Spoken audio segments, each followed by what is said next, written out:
Good afternoon. I am Dr. Nasinga Burton, and I'm here to welcome you to the NNPA live stream with the Burton Wire. And today we are going to focus on entrepreneurship. In fact, we're calling it entrepreneurship, pivoting to your passion. Today we have three amazing guests. They have wonderful bios, but you should go to their websites to find their bios. So I'm going to tell you a little bit about them, and then we're going to just jump right into this conversation. This conversation is because we're having this conversation because we're kind of living in a time where really folks should have been thinking about entrepreneurship. It's very much a part of our lineage when we think about Black Wall Street. And Rosewood, and when I'm from Richmond, so I think about the Retail Merchants Association, things of that nature, and those things that are created to stand in the way of Black entrepreneurship in many ways. But, we keep thriving. And even though we were locked out of historically, locked out of many industries, and it looks like it's going back that way. We have always rebounded. We are resilient, and we have created our own businesses, our own communities, and supported ourselves through our hard work, wonderful business plans, strategies, and what have you. So today we're really talking about entrepreneurship and, pivoting to entrepreneurship, particularly if you've been in a more traditional role, if you had a more traditional career, and you have decided that you want to work for yourself. It doesn't have to be deep. It doesn't have to be because of a historic significance. It can be because you have a passion that you want to follow. And so these three people that we're talking to today have done that, right? They have careers. Some are still in them, and they have either pivoted out completely, or they are still managing, their day to day, and they are building their empires, in their off time. And that's something, those who know me, I'm a career academic, and I have had my business for the last 14 years. And I had one before that for 10 years. So I am a serial entrepreneur, as are some of these folks that you're going to meet today. So without further ado, let's get into it. First up, I want to talk to Alexis Bibbs. We call him Lex. Lex is an educational professional. Okay, yeah. Alexis is an educational professional who has also created what I would call at least viral, but very well known, iconic brand called Smith Merch, which we will talk about. Is dedicated to his and it's an homage to his HBCU, Johnson C. Smith University. Yay, Golden Bulls! And so we're going to talk to him about that. Next, we're going to talk to Okita Brown, also a Golden Bull. I mean, we have a theme here. Who had a long career in corporate America and has pivoted and founded her company, Owen Company Interiors Inc. It is an decor and she makes furniture, y'all, and is fabulous. But it is an interior design, decor, all the things fabulous. Company that she founded and started in 2025. So we're going to talk to her about that, like what made her take the leap to her passion. And then last but certainly not least, our Charlotte native, Miranda Acree, who pivoted out of corporate America, like wholeheartedly, like got the heck up out of there, and pivoted into a fantastic career at Charlotte Native Realty. So later on at the end, we'll tell you how to get in touch, how to find out more about them on their websites. But today I want to talk to you about entrepreneurship. So, we usually start with the ladies, but, we're going to have some gender equality today. So I'm going to start with Lex. We're going to go with youth, and find out what was it that made you decide to found, and to build Smith Merch. Yeah, thank you for having me. I tell everybody, it was just a chance. I just wanted to take a shot. I was having a lot of fun during one homecoming. I think it was the homecoming of 2015, and we were just at this event having a good time. And I just thought of this idea that I actually called a dumb idea, but I was like, let me try it. I knew I had some artistic and creative abilities in me, and I printed up 48 shirts, and they sold overnight. And I was like, wow, we have something here. And I just wanted to try something different.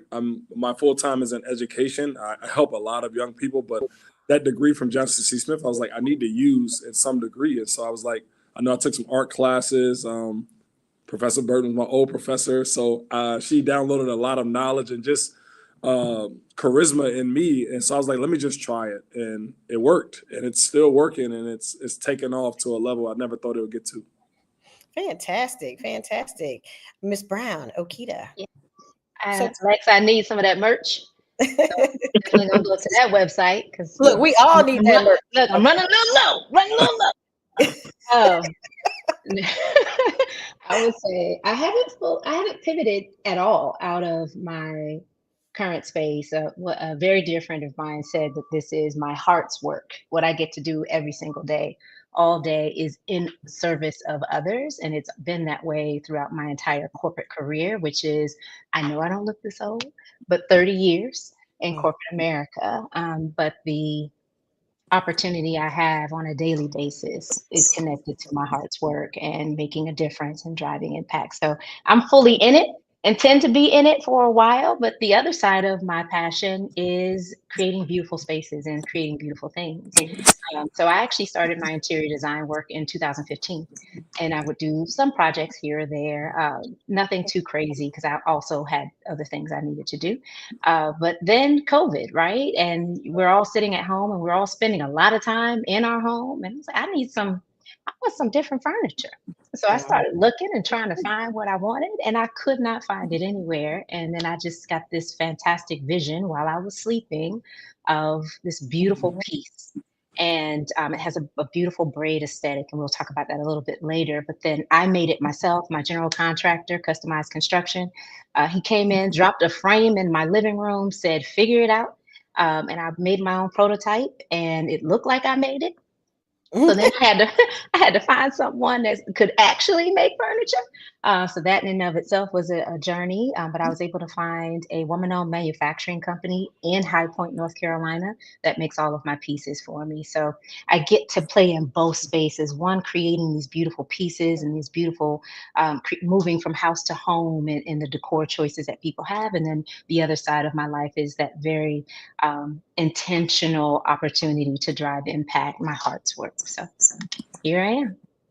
Fantastic. And last but not least, Miranda. We pushed you over the edge, girl. Oh, and I just want to say that black does not crack because we look fabulous. Okay, there you go. I love that you always point that out, and thank you for having me.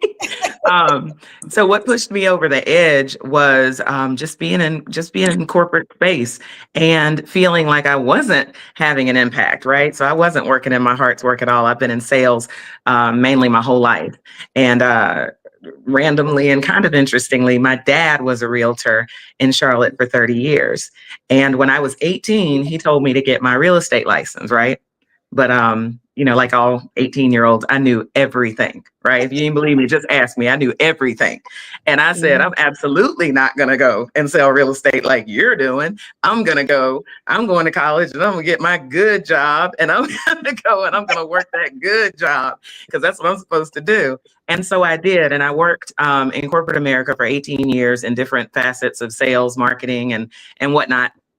And did that. And I just wasn't happy because I didn't feel like I was having an impact. I felt like I'm a corporation selling to another corporation, but I'm not changing anybody's life. I didn't feel like anything that I was doing was really moving the needle for people. Right. And of course, people, that's my heart work. Right. So real estate comes back around in like 2015 to me. And that's also the year that my dad unfortunately passed away. And shortly thereafter, I was like, you know what, maybe I should get my real estate license. And I did. I went and got my real estate license while I was still working in that same job. And I started realizing that it's not ever about selling houses. It's about building relationships, right? And that's something that I'm blessed to naturally do very well. And so I started realizing that, wow, I can actually do this. It ain't that hard either. It's not easy, but it's pretty simple, right? Meet enough people, say the right things, and you'll see results from that when it comes to sales, right? And so that's what I found. And then fast forward to, I guess, about 2018, I realized that actually being at work was stopping me from being able to sell more houses. And I made a decision then that I wanted to sell more houses, impact more people, help more people build wealth through real estate. And that's what I did in 2018. Now, when 2020 came around and the pandemic came and they said, well, y'all are not y'all are not essential. So y'all can't go in people's houses anymore. I immediately wanted to go back to corporate. I said, wait a minute. I said, wait a minute. This can't be what this can't be what it is. They don't get to just tell me I can't go make money anymore. But you know what? The industry pivoted. I had to pivot. We figured out a new way to do it. And so it's been pretty good. Entrepreneurship is good.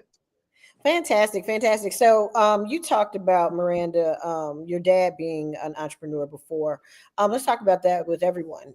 You can start. Talk about the influence of being kind of raised in an environment where people are working for themselves or are entrepreneurs. What influence did that have on you, kind of taking that leap?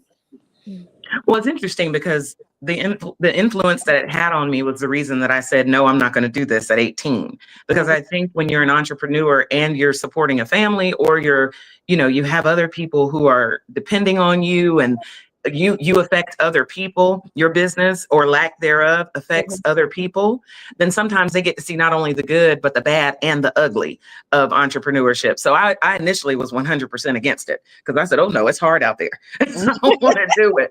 I don't want to do it. But then I started to realize that it's really only as hard as you make it in your mind. Right. Once you figure out that entrepreneurship is a job, right, and you just work for yourself. So the same standards that I had working for this Fortune 50 company, and the same metrics and things that I was held accountable to, I just had to figure out how to bring those into my life over here in real estate. And so seeing what my dad did, and seeing that he was never really a corporate guy, sociology major at Benedict College, and he came out and taught school for a little bit and then decided, I want to make a little bit more money. So he decided to go and sell real estate, and stayed there for 30 years, but never really had like that business training. It was just kind of a natural thing for him. So watching him kind of get his lumps and bruises, learning the business, kind of made me want to have a business foundation before coming in and doing business for myself. I hope that answered the question. Yeah, you did. You did. Lex, what any thoughts? Yeah, I think just the environment growing up in Washington, D.C., just watching brands like Madness, We Are One, Sabiato, like all of these Black small businesses or big businesses now. But just knowing that like working in nonprofit and working in education just wasn't enough. And really trying to tap into the skills and the things that Johnson C. Smith taught me. And I was like, why not try this? And it actually gave me a lot more fulfillment than I thought. And I'm glad that I took that initial step. Again, it was scary at first, but now it's become a thing where it's like, I actually need a staff to help me maintain and take it to the next level. Awesome. Okay, do you have anything you want to add? I somewhat have a different experience. And so I didn't grow up with entrepreneurs in my family, at least not wholeheartedly. We grew up with an amazing work ethic. My brother's been working since he was 13 years old. I followed suit shortly thereafter. So we've always been working, and we understood the value of a dollar and what it meant to survive, because that's what we were doing. My mother did her absolute best, but we were contributing as well. And so when we think about that work ethic and how to then apply that in the corporate space, and kind of learning and unlearning some of that, because you go in with this concept of, I need to go get my job done, keep my head down, and just do a good job. And you just don't think about what else is around you. And then applying that into, to Miranda's point, into the things that you want to do for yourself. So I had to make that transition of not being so focused on just doing the work and keeping my head down, but lifting my head up and really understanding what was around me and what I was truly capable of, and how do I apply that both internal and external to exercise my passions. So did anybody suffer from imposter syndrome or anything like that? Were you afraid to jump right in there because you kind of see yourself one way and this is so different than what you've already done? Did anybody have any struggle with that when they were thinking about starting their business? You can jump in. Not necessarily imposter syndrome, but my mentor in this new space that I'm finding myself in manufacturing and furniture design, he said to me, you've been largely successful over in this space. You've got years and years of experience over here. Now you're starting at the bottom over here, and you have to adjust your mentality in terms of what you know and what you don't know in Mm, that space. So it wasn't imposter syndrome as much as I don't know what I don't know, and I need to figure it out. Right. mhm, And I need to be open to receiving information. And I can't necessarily apply what I think I know in this completely different industry. yeah, yeah. Mm. Miranda? Yep. Oh, So Yeah, I'm for sorry. me, I was just gonna say that that I think I may actually deal with imposter syndrome every day. I think before every appointment, I am still floored that number one, I'm the adult in the room, and then secondly, I am the expert in the room. Right? Like, that still takes me out because I'm like, people listen to me, but I was like, I can't believe the veteran is saying that. People do listen to y'all. Yes, we listen to you. We take orders, honey. But go ahead. right. See, here again, it's like I get they let me serve in the military. What? But but no, sometimes I really do have that feeling. So and honestly, I think that's what keeps me sharp, for lack of a better term. I think that's what keeps me sharp. It keeps me in that mode of I need to know as much as I can know, not only about my next client, but also the market, and Mhm. also, what is the coming market, right? And what did we learn from the market that we're coming out of, right? Because I want to I want to be the expert. I want to be the expert. And not only that, I'm handling the acquisition and disposition of most people's most valuable asset, right? I Mhm. mean, there's not a whole lot of things that people spend hundreds of thousands of dollars on, but houses they do, right? So I have to be that expert. And sometimes that can be kind of daunting when you realize that someone is buying their very first house, right? This is maybe their first step in building wealth, or someone is selling their house because there was a divorce or there may have been a death or whatever, but they're looking to you to be the expert in this situation and bring a certain level of expertise to guide them through sometimes what can be a really, really emotional time. So I think I deal with just a little bit of imposter syndrome all the time. Okay. Okay. Lex, how about you? yeah, I think in a way, it was more like me showing up like with bootleg t-shirts at a concert outside of a venue, right? Because you have the university has this bookstore, and here I am saying, come over here, I got some cooler stuff for a discounted price. So when I first started this merch, I didn't have a website. I just put a post on Instagram and I was like, DM me. So I was kind of like, again, the bootleg mentality. I'm like, okay, nobody said anything to me yet. They didn't shut me down yet. But in a weird way, as I was sneaking around doing the business, I felt like an imposter, like I don't belong in the space. So actually, I added value to the space of the university and just creating in a different way. And again, it's taken off, and I keep saying that. But like when I meet people or I meet families, and it's like you wouldn't believe I found out about JCSU through your merch. It's not from a Mm. tour, it's not from a website, it's not from a bookstore. It's because somebody was walking down the street, and I was like, "What is that? I need to buy it." And then it gave them an opportunity to talk about Johnson C. Smith. So my merch ultimately became a conversation starter. And once I realized that, I didn't feel like an imposter anymore. Oh, fantastic. Fantastic. So, and I want to co-sign on all of that. I think even as confident as you can be, you're always learning as an entrepreneur, and you always have to pivot, because it is not for the faint of heart. I will say that because I think a lot of times when you watch like the Instagram reels and stuff like that, and people are like, "Oh, I love this, it's wonderful," whatever. They're not showing you the behind the scenes, and the complexity of it, and the like. Oh my God, we got hit by a pandemic, or that client I had went away. Went away. I mean, in this day and age right now, like a lot of people are losing contracts for lots of different reasons. Right. Because people are like, hey, it looks like we might be going into recession. I'm not going, renew this contract or whatever. And so, yeah, I think a lot of times that is my mother. I think a lot of times I was like, I thought I had that turned on. I think a lot of times we have to deal with that. But when we think about entrepreneurship, um, what are some of the things that you didn't know that you wish someone had told you that you now know? And y'all can jump in whenever while I figure out how to turn off this bell.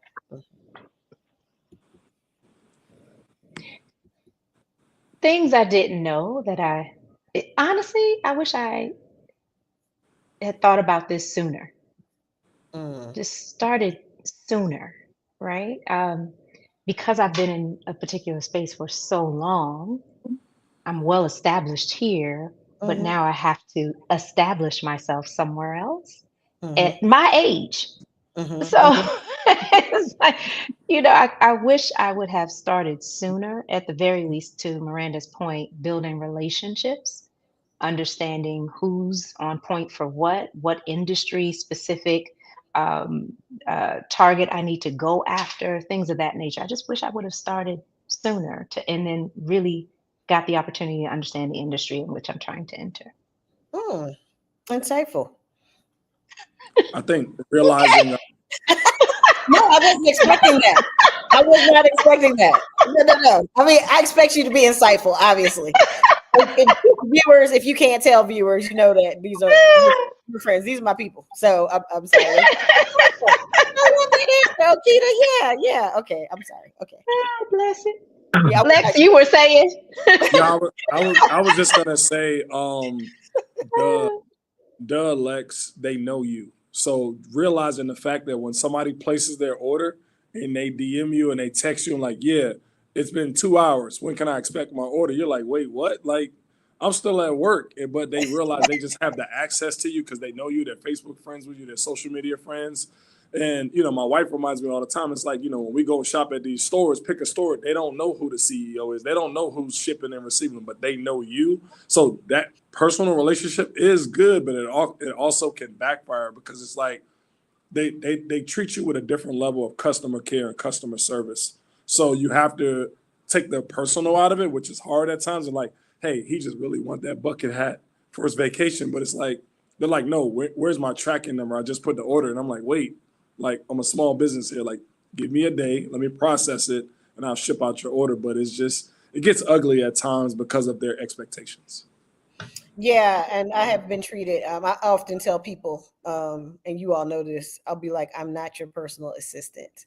So stop treating me like one. Like this is my company, been around 14 years.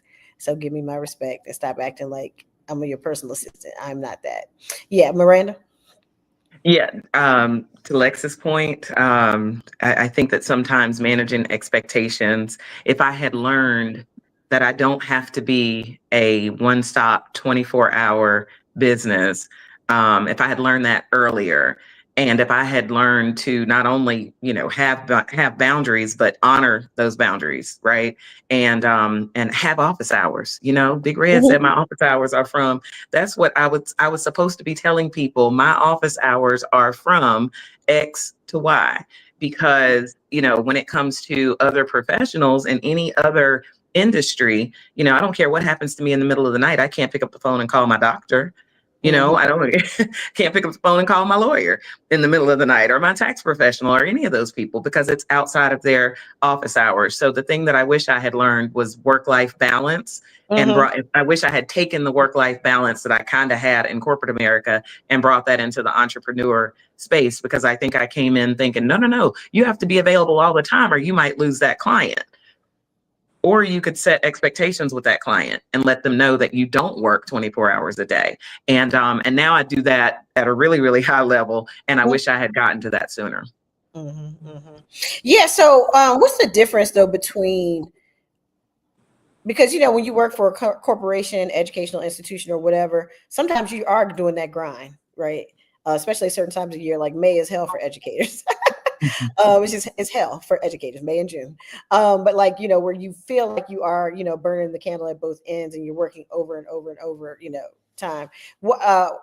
How why is working for yourself? Why, when you're doing that for yourself, does it feel different than when you're doing it for someone else? Or does it? Well, I think for me, it feels different because I set those parameters, right? I am the one that can say how long the candle can burn at both ends, because there's a grind season and then there's a rest season, right? And that has to happen. And honestly, that has to happen every day. So I can't grind from sun up to sundown. I'm serious. I mean, I have to have a minute to recharge my own battery so that I can go out, and be great. But Mhm. but no, it has to be, there has to be some balance there. And I think when I was working, for someone else, they kind of got to determine what the balance was instead of it being me dictating what my own balance is. So, Okay. Anybody else have anything to add? Yeah, I was just gonna say my own pace. I can pick it up, put it down. I can take longer vacations, longer breaks. But when you're trying to create and do what I'm doing, it's different. Like people may want more merch. It's like I'm not in that creative space right now because maybe just life or my full-time job has taken over. But just the ability to come and go as I want. So, what are some of the great things that you have discovered by becoming an entrepreneur that you didn't expect?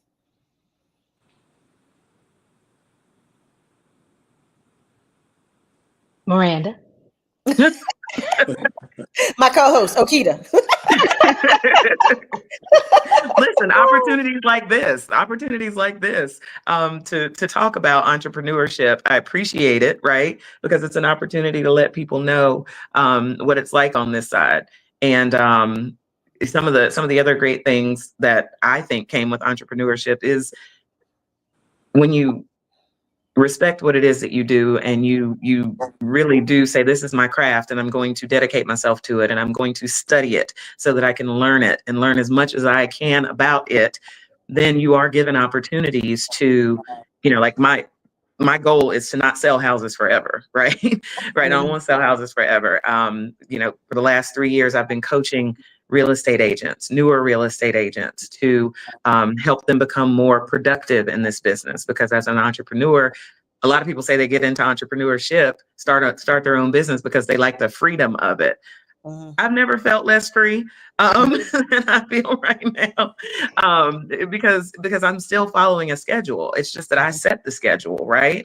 But in order for me to be successful, I have to follow a schedule. Well, that's something that a lot of people come into, at least real estate, not understanding. So being able to coach real estate agents is a passion of mine, and then also just being able to teach about real estate is a passion of mine. So having the opportunity to kind of grow and navigate this space, all while being an entrepreneur, still selling houses, still coaching, still teaching, that's a blessing to me. So that's what I like most. Okay. Good answer. Good answer.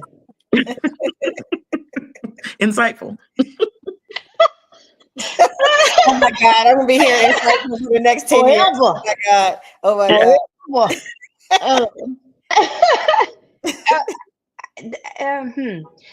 I haven't really looked at it in terms of benefits and equating that benefit to entrepreneurialism. I equate the benefit of the journey and operating in my passion to build beautiful spaces and now these beautiful pieces of furniture in terms of how people respond to it and creating a home from a house, right? And so when you walk into your home, you see a representation of yourself. You see these beautiful, I had one client, they had these beautiful black and whites from the 50s and 60s of their aunts and uncles and parents in Detroit. So it was furs, it was all the things. And I'm like, these pictures have been in a closet. No. No. So we put this beautiful, I framed them and I created this beautiful space for them. And the husband fought me on what I wanted to do in that space. And I had to agree to pay for it if he didn't love it. He came in, I let them have their space, and he came back and said to me that was his favorite room in the house. Right? So that's where I find my joy, when you create those moments where people can see themselves. Or while I showed the Victoria Lane collection, my new upholstered furniture line at High Point Market last week before last, it all feels like one day. But we had some people coming in literally in tears because the braid aesthetic spoke to their soul, it spoke to their culture. They saw themselves. It felt like a hug to them. There were a few designers that came from Seattle. There was just Pennsylvania. There were people that have seen the pieces and wanted to see it in person because they connected to it. That's where I find my joy, not necessarily the entrepreneurialism of it, but just creating and having it resonate with people in a meaningful way. Okay, that's beautiful. Thank you, Lex. Insightful. Yeah, just really tapping into the storytelling ability. Again, I keep going back to my roots and what I learned at the university. and realizing that I am an artist, I can create through different ways of telling the story of Johnson C. Smith. One in particular, the tagline "Black College Football" started with us. So when I first printed shirts or merchandise around that, people were like, "Wait, so you saying that JCSU played the first ever football game?" I'm like, "That's exactly what I'm saying." So be it using it as a tool to educate people, but also to brag on our school, because so many HBCUs or so many other universities have that one thing that they're known for, but we can say not only did we play in this game, we actually won the game. So just using this merchandise as storytelling and just keeping the conversation forward about the university that we all love. So Get some let's talk merch. a little bit about the impact. And for those who are watching, we're about halfway through. So if you have questions, put them in the chat, because we're just going to keep rolling until we see questions. But You have a question. I'm sorry. You have a question Yeah. I'm about to ask the question. I'm about to ask in the the question. chat. I know. I'm about to ask a question. Yes. I'm Okay, on I'll sit down. You want me to sit down? Okay. Yeah. All Thank right. you, boo. Thank You're you. welcome. All right. Help me. You just trying to Yep. help. So one of the things that our technical producer, who is probably the most dynamic and accomplished entrepreneur I personally know. I mean, he's been at it for decades and has been amazing for a long time. Shout out to Norman Rich. Whoop whoop. But can we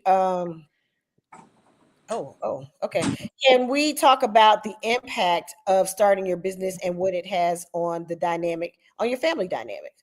When you are an entrepreneur, how does that impact your family life? Because you talked a little bit about work-life balance, Miranda. But what does that look like? That's a great question. And it looks different every day. It really does. And it looks like everything has to be on the calendar. And I know a lot of people would say that, whether they're an entrepreneur or not. If it's not on my calendar, it doesn't exist. But it's so true, because especially as a mom, and a wife, there's obviously, certain responsibilities that come with both of those roles. And those responsibilities don't go away just because you're busy at work, right? But the biggest key, in my opinion, is communication and making sure that everybody is aware of the mission, right? Right. And the mission is that we build the biggest and the best life that we can build. And we have to all be on board for that. So it might mean that some, not all, but some track meets I may not be able to attend. Some soccer games I may not be able to attend, right? And some evenings I may not be at home, or something like that. Some, not all though, right? Because everything has to be, if everything's a priority, nothing is, right? So at some point you have to prioritize time and say, this is my, especially with kids, not to go on a tangent, but they're only little but so long, right? Yeah. And you can busy yourself right out of watching your kids grow up, right? And I don't ever want that to be me. So again, it's making sure that my family understands that, hey, this is the mission. Are you guys on board with the mission? Are you okay with this being the mission? Does this mission serve everyone in this house? Okay, well, if it does, then it comes with a certain level of sacrifice. And just understand that sacrifice is just for this one time, right? Or it's just for this 1 week. But then next week, I'm off. Next week, we're on vacation. Next week, we're wherever. But just making sure that everyone, feels important and feels like they're a part of it. And just making sure that communication is clear and that they understand that they are the priority. And yet there are times that I have to prioritize other things in order for us to reach the goals that we've set as a family. Okita, work-life balance, or how has being an entrepreneur affected, your family life? Work-life balance. I don't have balance. So I'm not married, no children, which means that I'm focused quite often on work, whether it's in either of my spaces, right, and either of my passions. The impact of that is that I have prioritized work. more so than anything else. And so I think that's left some folks feeling, and some people that are very dear to me feeling like work is more important to me than that particular event, or coming back to, our hometown for this particular event. But I'm so trained to focus on these things that I need to get done, because none of it feels like work to me. So I'm Mm. just going, going, going. And I have to try to find spaces, even for myself. So I've gifted amazing trips, and I've not taken, that spa day that I need to take, or I've not taken that amazing vacation, or I've not taken just that day of rest because I'm consistently working. So that's something that I have to work on for myself, to find that balance, to make sure the people I love know that they're important to me. Hmm. So I also heard that you're on the market. So, okay, fellas. All right. Okay. Lex. Yeah, Insightful. It's like, you got. We're talking about that balance, right? Of yeah, how entrepreneurship affects your family life. Woo, let's save me. listen, it's different for everybody. I think for me, I try my best to incorporate my wife. We just celebrated 12 years last Monday, and like try to incorporate her in the decision. Like, yes, it's my thing, but it's our thing too. So like, hey, what do you think about this? How does this feel? But also knowing when to put it down, but also knowing when to involve her. And it's still trying to figure it out. Honestly, some weeks, some years I'm better at it. But again, that's the beauty of it being your baby. That's why I call it. Like, you can put it down, you can pick it up as much as possible. But I do know that she enjoys being involved. So even when I go on, like, do pop-up shops here or go out to state here, I try my best to involve her and, make it into a work trip or a work vacation or something like that. Mm-hmm, mm-hmm. Very good. Yeah, I think especially when you're first starting and depending, because I have a media company, media is 24/7, so the grind is real and it is hard to find that balance. But having a daughter makes me have hard stops and put those boundaries in, Miranda, like you were talking about. And Okita, like being very thoughtful about reminding people that, it's not personal. You like having a roof over your head. I have to do this right now because I work for myself. Like if I don't work, we don't eat. If I don't work, you don't have anywhere to sleep under a roof, right? But having said that, also being mindful of boundaries and making sure that they know. And then also, my daughter said to me that she wanted to be work for my company the other day, and I was like, because I do involve her in stuff too, and I hadn't thought about the legacy piece of it in that way, because I want her to be free and to do whatever she wants to do in life. That's my goal. That's why I work so hard, so she can be and do whatever she wants to do and be in life. But let's talk about that. Let's say, what advice would you give to people who are on the bubble, like they're thinking about pulling the trigger and saying, okay, I'm going to work for myself. I have this great idea. Thank you, Bobby. Bobby Jackson says we're having a great show. I have this great idea, and Bobby is an entrepreneur as well. I have this great idea. I'm not sure how I should start, or if I should start. What advice would you give to viewers who are kind of on that bubble and not sure exactly where to start, but they do have a great idea that they think would be a great business? I would say do it. And I'm a sticky note guy. Put on a sticky note, give it time, right?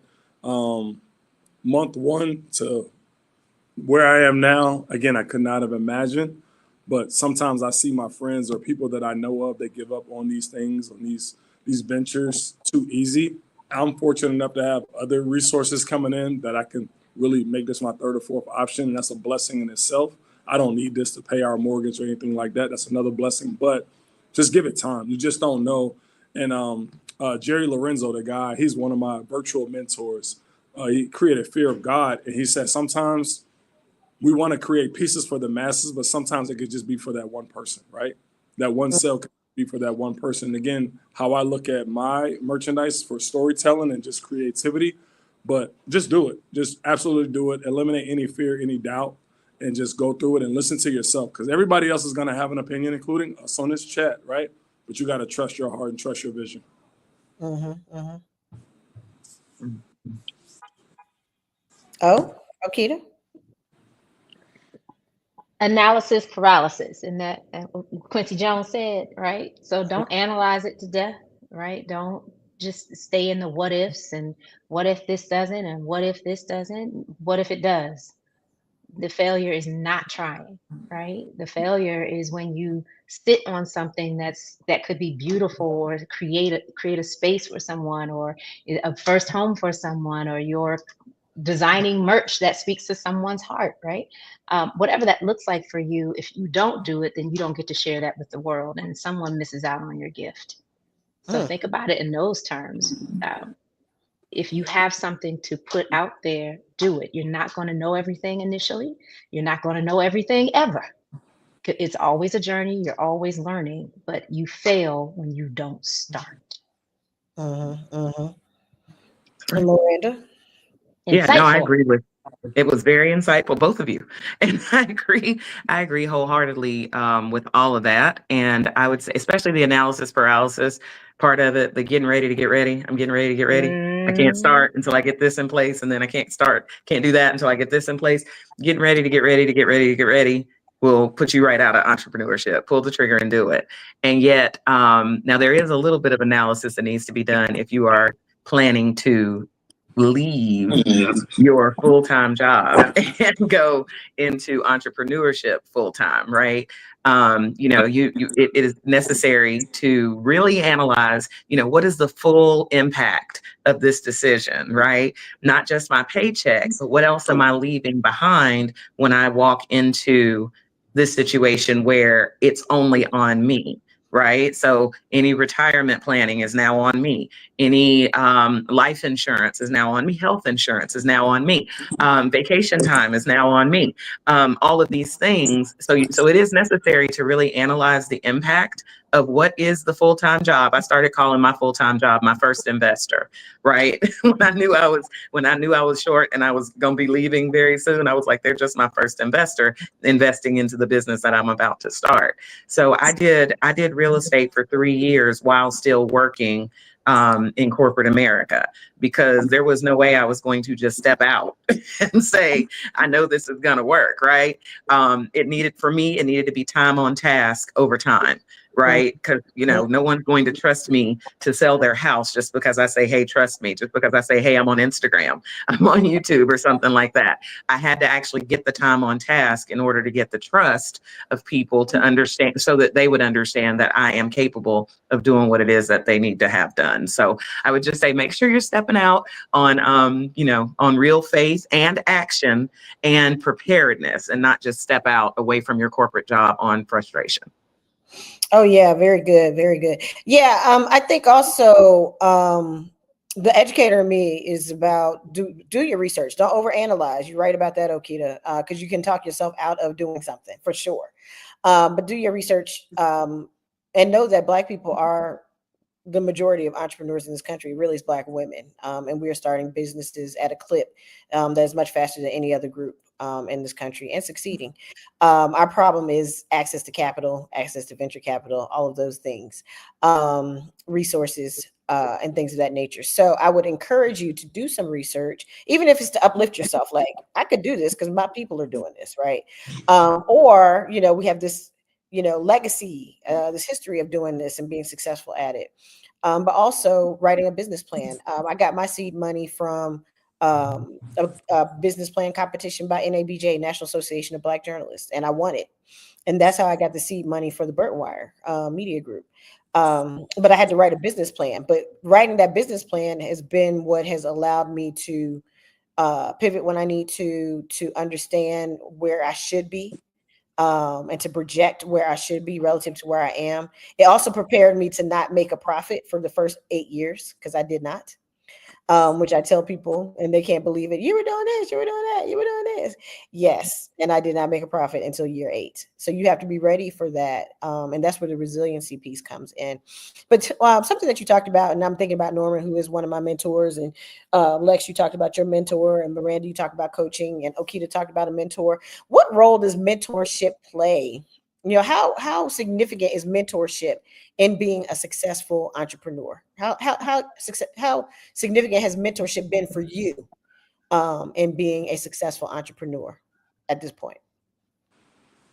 Yeah, that's the beauty of the internet and YouTube. I live on YouTube all day long, and Jerry Lorenzo, I've never met him a day in my life, but he is a virtual mentor of mine because his work, his interviews, his examples is out there. His podcast similar to styles like this, and you can download something like, I can apply that in this conversation in this season. But mentors are examples, and I know for me, I learned by example, right? Sometimes when you walk out on faith and you do these things, you have no idea, but because of so many people that have come before us, whether they succeeded or failed, we can go and view their work on the internet. We can listen to their shortcomings. Again, endless mentors on the internet, and I love it. Miranda, Okita? Yeah, I would say same. I don't think your mentorship relationship has to necessarily be someone that you know.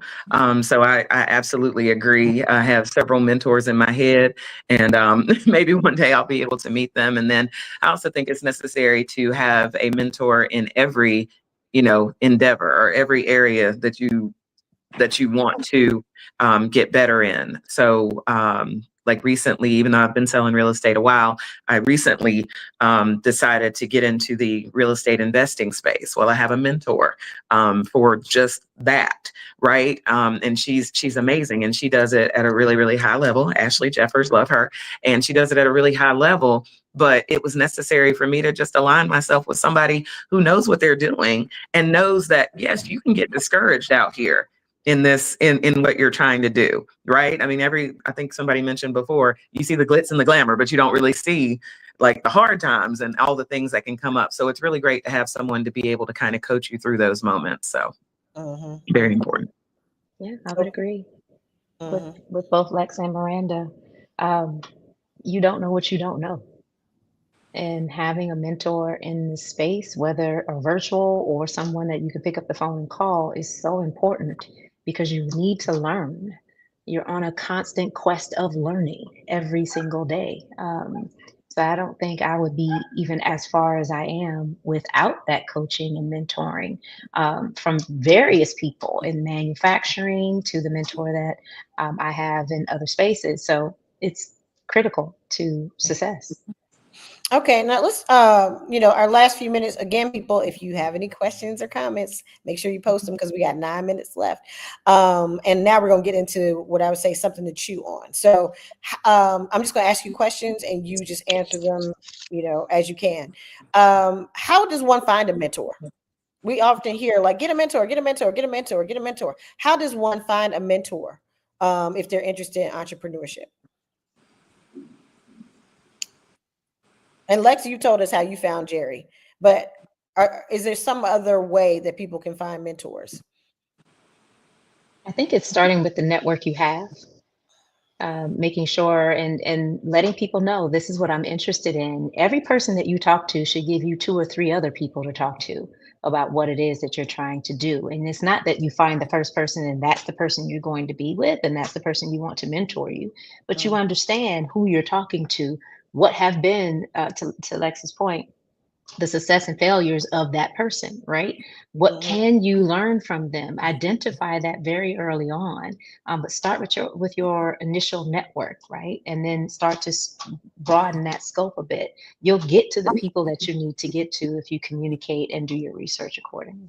And I think also, I'm entering the chat with you all, but the organizations that do this kind of work, there are lots of entrepreneurship centers for HBCUs. Howard has the Howard and PNC have a National Entrepreneurship Center. They have centers all over the country.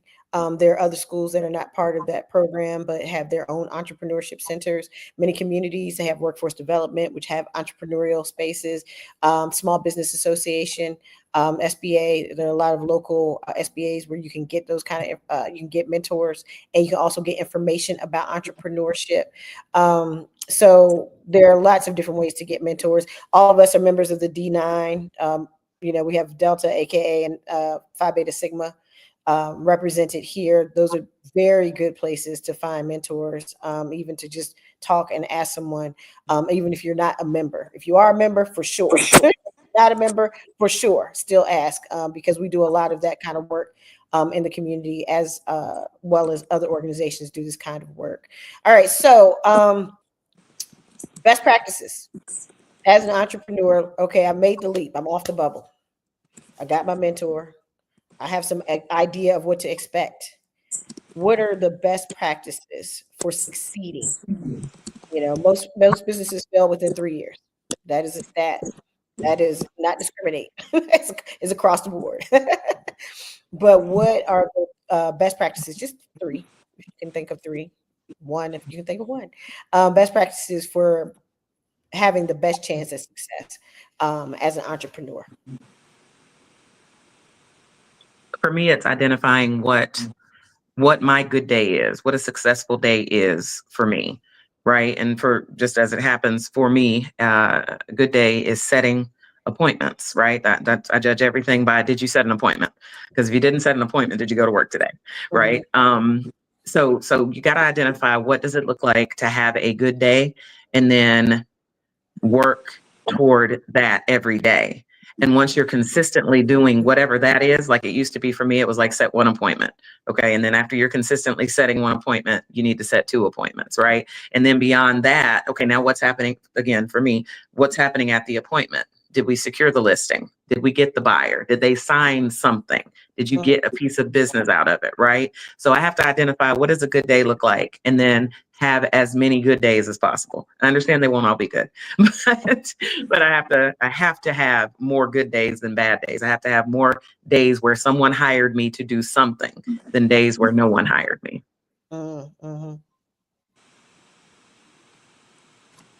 Lex? Yeah, I was going to say three things. Well, not in particular order, but collaboration is key. I think oftentimes we try to do it by ourselves and get to the bag by ourselves. I found that when I collaborate with different artists or different brands, that we can use our synergy and go to the level that we both are trying to go. You got to trust your ideas.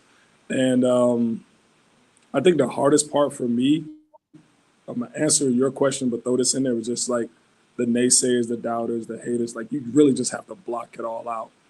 Because it's part of success, right? I almost gave this brand up years ago because just the chatter just got to my head, but I just had to push through that because it was really hard. You know what I'm saying? So you just have to block out and just really, like, kind of, everybody uses this term in sports, like lock in. You really just have to lock in and just say, it's me versus me, and who's going to support whatever I create is going to support, and the rest is what it is. Okita? I'm still in the test and learn. I'm still in the phase of figuring it out, and this didn't work, so I need to pivot to this, right? Or if success looks like that in that day, to Miranda's point, I've been able to make these connections in the industry. I can call that a successful day. That may equate to your point, Dr. Burton. It may equate to sales now, may equate to sales later, right? There's a time lapse there sometimes when you make those connections. So I'm still in the test and learn phase. I've not fully identified what a good day looks like in that other part of my life as yet. That's the honest answer. I love it. I love it. So when we think about entrepreneurship, and this is our last question, I want you to choose a word. I want you to choose a word that you think best describes that journey and why. Who's going to be my brave person? Who's going to start it off? Lex, look, I'm calling on my former student, assistant, and I'll say endurance. I mean, you just said it in your instance. You said you didn't make profit until 8 years, right? And which is kind of what I said a couple of points ago, is like, don't put a timeline on this thing. Just put your head down and just put the work in, right? Again, I know the younger people, and we're all young on this chat, respectfully. Like, we need immediate results, and if we don't get those results, we're willing to push things away. But what if you don't turn profit or make a profit to 8 years? What if you don't go viral to year 12? Like, just put the work in, right? What's it all for? What's the why at the end of the day? So endurance would be that word. Love it. Miranda? Yeah, that was my word too. Okay. And Okita, do you have a word? Patience. Patience. Yeah. Okay. Yeah. Mm. And consistency. Do it every Consistency. day. People are always texting me, which drives me crazy. Hey, how do I become a writer? The only thing I know about writing is that people who write, it doesn't matter if you're a novelist, doesn't matter if you're a poet, they do it every day. Screenwriter, they write every day, even if it's on as Lex said, a post-it note or what have you. All right, people, tell folks how they can reach you. Give us your websites or how you can be reached to find out more about your businesses. Miranda? So my website is charlottenativerealty.com. And my Instagram is also Charlotte Native Realty. Those are the two best ways to get me. Thank you. Okita? I can reach that O and Co Interiors, and it's spell out and O and Co Interiors, and as is my Instagram and TikTok, O and Co Interiors. Fantastic. And Lex? Yes, Smith Merch, SMIFFMERCH.com, and on Instagram, LEXBIBBS, Lex Bibbs. Fantastic. Well, I'd like to thank you all for coming on to teach us about entrepreneurship, to share your journeys, to share about your businesses, your best practices, and to inspire our viewers to pursue their goals and their dreams and their passions. So remember, you can pivot to your passion, and be your own boss and fulfill your own dreams. Thank you for joining us. I'm Dr. Nasinga Burton, and I'll see you next week.